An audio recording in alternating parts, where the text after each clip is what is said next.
What's up, guys? Welcome back to the Fantasy Files podcast, where we talk about our favorite fantasy series and topics. As usual, I'm your host, Spencer, and I'm joined by Joe Lee, author of the Spellbinders and the Gunslingers series. We'll talk about that more in a minute because today I have a shorter video for you guys rather than our usual length podcast. As most of you know, RJ Bayley is a very good friend of the channel and reached out to me a little while ago to tell me about a Kickstarter that he's a part of that's going right now with the goal of turning Joe's first novel into an audiobook.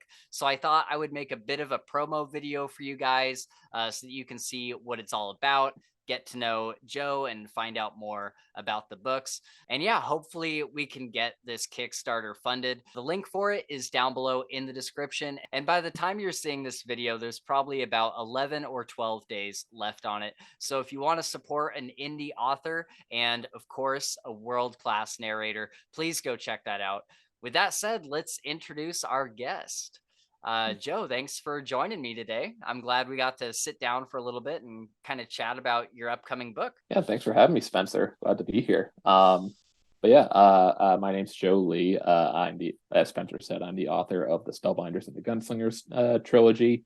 The Bleeding Stone is what this Kickstarter is about. And actually, at time of recording, earlier today, had the cover reveal for the second book, The Children of the Black Moon. Very cool. Which is coming out at the end of May. And have links to a lot of that stuff about it on my Twitter. Patrick Leo did a cover reveal for it today. So, sweet. Can I see it?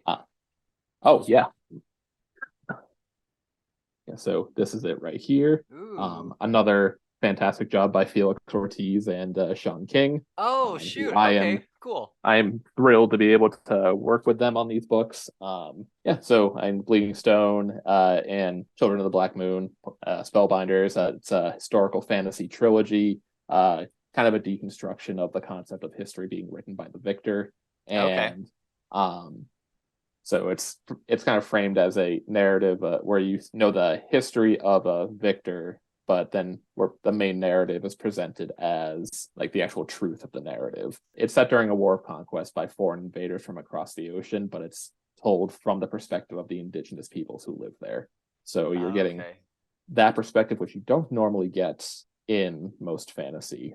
So it's almost kind of like fantasy version of Last of the Mohicans in a sense. Okay, so is it like we're in the present where all this stuff has already happened and it's somebody in the story is retelling what got him there?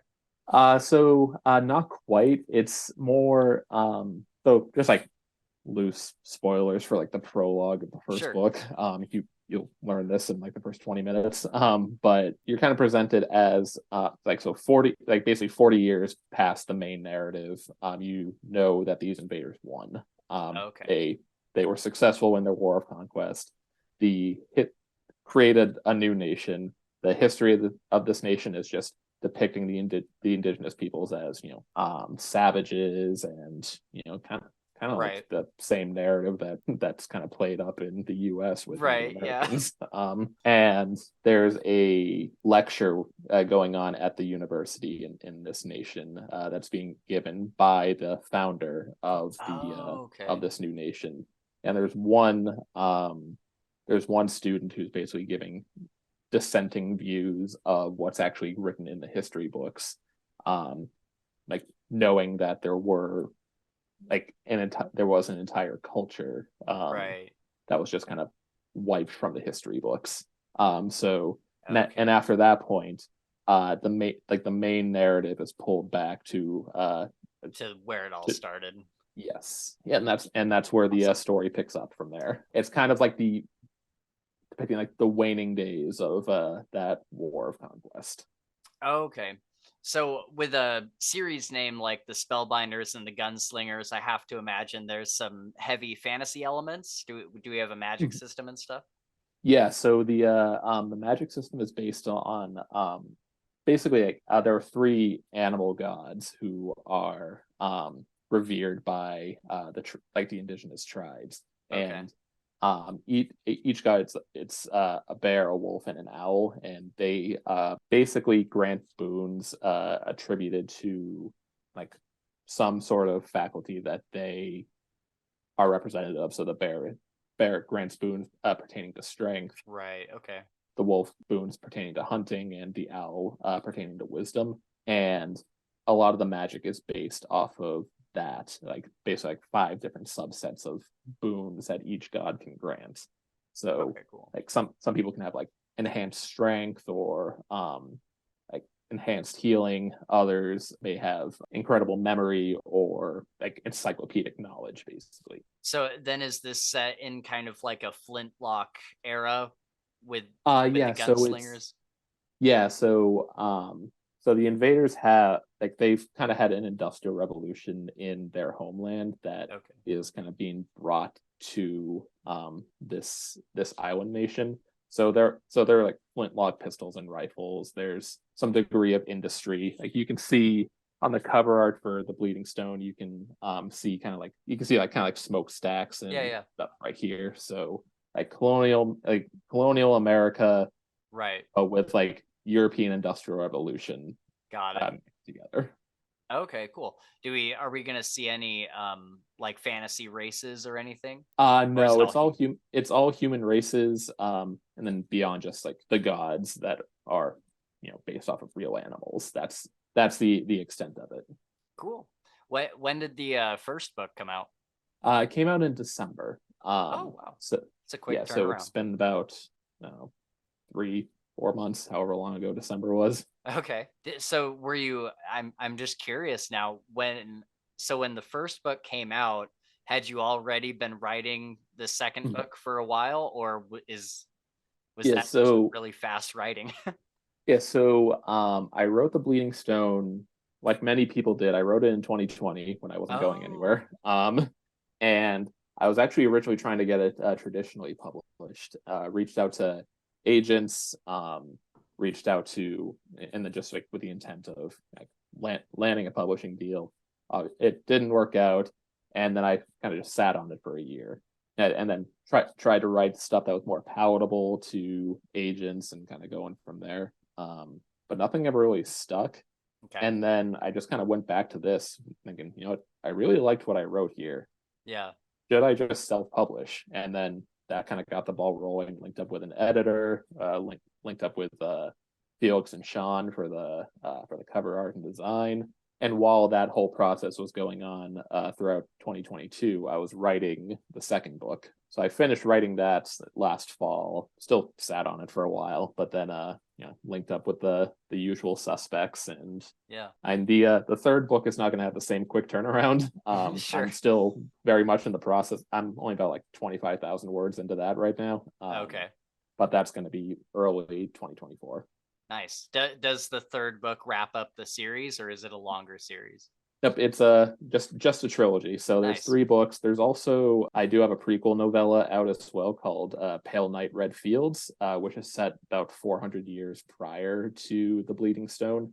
Okay. And that's actually free for subscribers to my newsletter. You can cool. also just pick it up for $1 on Amazon if you don't want to subscribe to my newsletter. And I'm also going to write another prequel novella that will release before the third book comes out.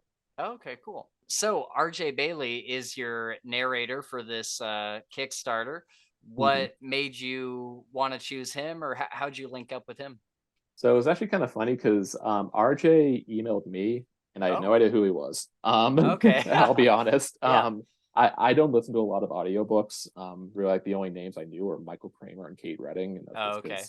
because Stormlight and Wheel of Time. Right. But I got to talking to him. I seemed like a great guy right off the bat, and then I mentioned it to like some people in a Discord server I'm in, and they were all just like, "Dude, do it. RJ is incredible." Yeah.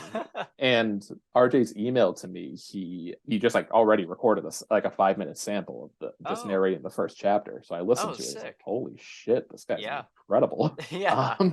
Yeah, so like originally my plan was to just like once all my financial obligations to book 2 were done, I was just gonna invest in some recording equipment myself and do it myself. And then listening to RJ, with RJ's sample, was just like, you know what? This is a better idea. Like me doing an audiobook would be fucking terrible. But then obviously like the financial aspect of it. Right. can't really afford it myself. I'm also getting married this year, so like Oh, nice. I have Congrats. a lot of thank you. So like understandably I have much more important things to be Yeah. focusing on financially. But then in my Discord server, it's like, you know what, just do a Kickstarter and you'll get eyes on it regardless. So it's like, okay. Yeah, like if nothing else, more people know about the books now. Yeah, and I definitely gave RJ some whiplash because at first I was like, thanks. I was planning on doing it myself, but I appreciate the look. And then I turned back around like the next day. It's like, hey, by the way, I'm back. Yeah, yeah, he's a fantastic narrator. If you haven't, you should listen to We Men of Ash and Shadow. That is one of my favorite books of all time, and I think he does such a good job in that one. But cool, yeah, audiobooks are expensive, man. I'm doing or trying to do a Kickstarter later this spring for We Break Immortals with Thomas Howard Riley.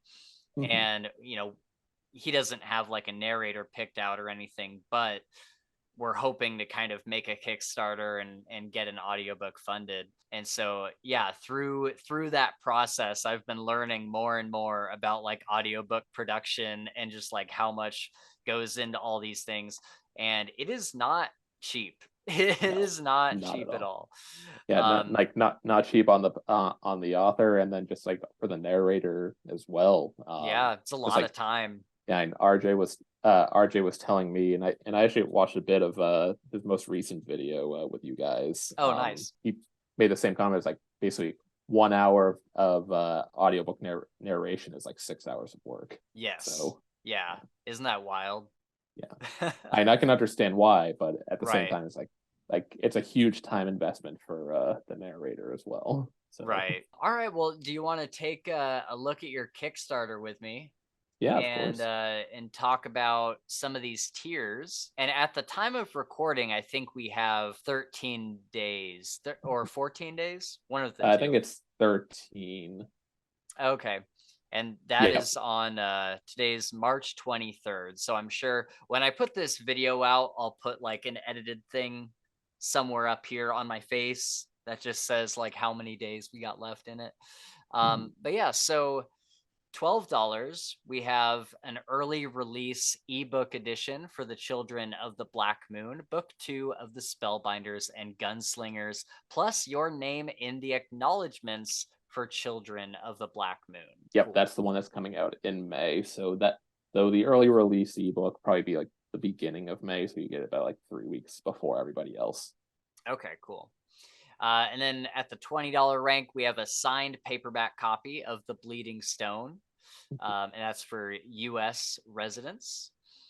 Then 25, the audiobook edition of The Bleeding Stone, which is what we are here for. $35, the audiobook edition of The Bleeding Stone, plus the early release ebook edition of The Children of the Black Moon, plus your name in the acknowledgments for The Children of the Black Moon. $42 is the audiobook edition of The Bleeding Stone and a signed paperback copy of The Bleeding Stone. $52 is the audiobook edition of The Bleeding Stone, a signed paperback copy of The Bleeding Stone, the early release ebook edition of The Children of the Black Moon, and your name in the acknowledgments of The Children of the Black Moon.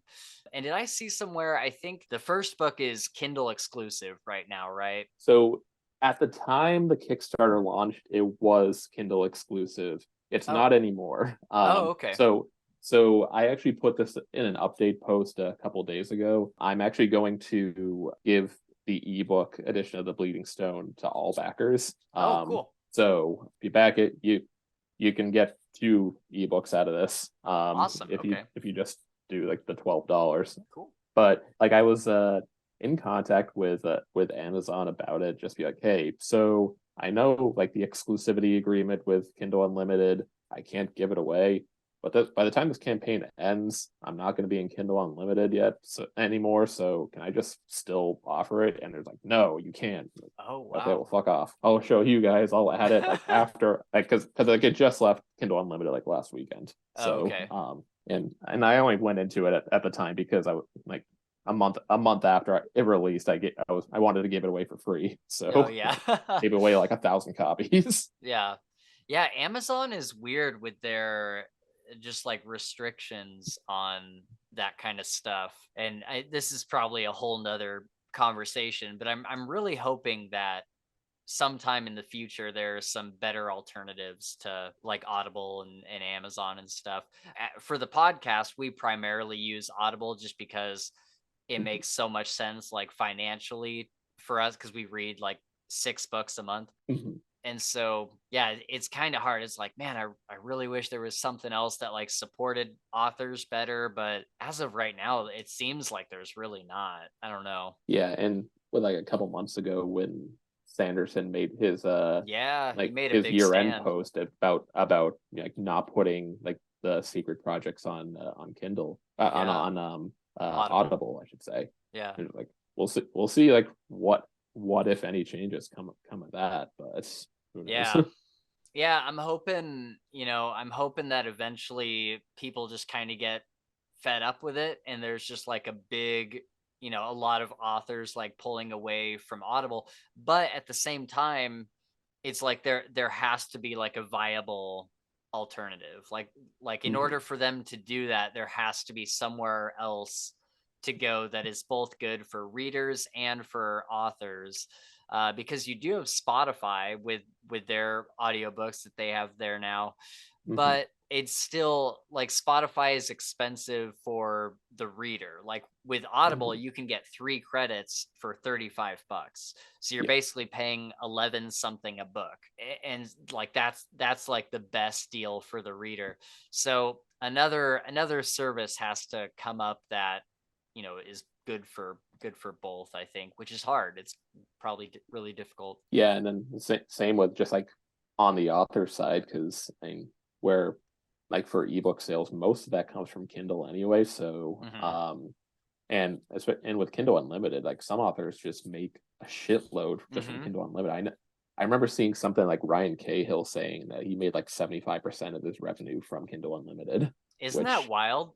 yeah, All right. Well, do you want to go on with the rest of the tiers? We're at $75. yeah. So at 75 we have the audiobook edition, and also RJ will narrate and produce a work of your own flash fiction up to 1,500 words. Whoa, So that's cool. yeah, so that was like something that RJ suggested, and like if you have any flash fiction that you've written that you would love to hear his voice put to it, I mean, jump right on that, because it is, Yeah. I like it's almost like sense like the first time I listened to like his sample of my work, it was just like, holy shit, my words are coming out of your mouth, like, and he just has like the perfect narrator voice, Right. like that nice deep Yorkshire accent. It's like, Yeah. oh, it's perfect for fantasy narration. He's got a fantastic voice for that. And I was listening to I'm going through the First Law trilogy for the first time, Hmm. and I'm in the third book, and Yeah, Stephen Pacey, his narration of those books is kind of widely known as some of the like best narration. like gold standard. Yeah, and I was listening to it, and what's funny is I've always said, because I had tried reading the First Law at least a couple of years ago and I couldn't get into it at first.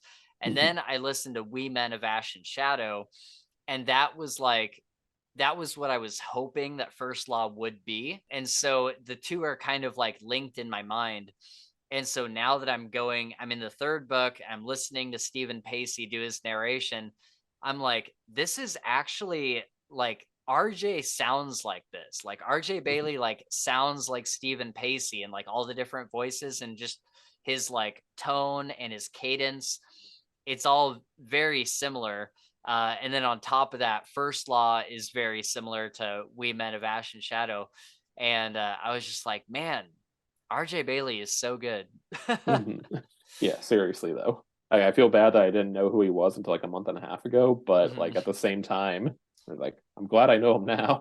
Yeah, well, now you get to listen to his backlog of books he's done. I've Yeah, I've been through them all, and so it's nice to get to do that for the first time. yeah, seriously, I have like 7 or 8 Audible credits that I've just built up because I haven't bought anything. I haven't bought Yeah, any audiobooks in like 8 months. So nice. Yeah, definitely start with We Men of Ash and Shadow. I think you would like that. Sweet. I'll keep that in mind. All right, so then we're at the next tier. Yeah, so 85, you get the audiobook, the early release ebook for children, name and the acknowledgments, and the flash fiction narration. And bump it up to 100, you get all of that, but also the signed paperback of the Bleeding Stone. Nice. But that's US only, largely just because of shipping cost for shipping internationally. Yeah. If this was like a year ago, I would ship internationally, but like for like a lot of countries, just like shipping like priority mail through the US Postal Service is still like $40. It's so wild. And even when Sanderson was doing his Kickstarter, he like I was floored by the shipping costs just in the US. Yeah. Not to mention the ones that were going across the pond. Holy crap, man. Dude. It was triple digits just for shipping. Yeah, and like I couldn't really in good conscience saying, okay, here's the shipping cost. It's twice the cost of the book itself. Yeah. And just I didn't have like a suitable substitution for that. Right. So is what it is with how shipping costs are right now. Yeah, for sure. And then like the final two tiers kind of go hand in hand. One is just minus the paperback, but either for $235 or $250, you get all the above, plus I'll write a character of your description into book 3 of the Spellbinders and the Gunslingers. Oh, that's cool. So if you want to be like one of the warriors of the tribes, you can do that. If you want to be one of the invaders, you can do that. If you want to be super heroic, or you want to die just like a little shit stain, you can do that. Like all right. Yeah, so that's limited to 5 in each tier. So I think I've had like 3 people sign up for that tier so far. Oh, cool. To be honest, like one of those backers is just my parents. Okay. That's fair. But you know, you gotta expect that they're gonna back it, right? You know. Right, yeah. Hi mom, hi dad. But that's cool. All right, well, sweet. Yeah, getting written into the book, that is an awesome thing. And then with 250, it's all of that plus the paperback. Yes, right? Correct. So cool, man. Yeah, I really hope that we can get some eyes on this thing. Viewers, if you're watching this now, at least go click on the link, at least share it to your social media, whatever you use, whether it's Twitter, or if you're some old person still using Facebook, share it to Facebook, Instagram, whatever. Just share it around. Let's get some eyes on this. And hopefully in the next, we only have like 11 or 12 days left. So hopefully we can get some more eyes on it in that time. Yeah. Yeah. And I'm getting to hear RJ narrate the entire book. It'll be absolutely phenomenal.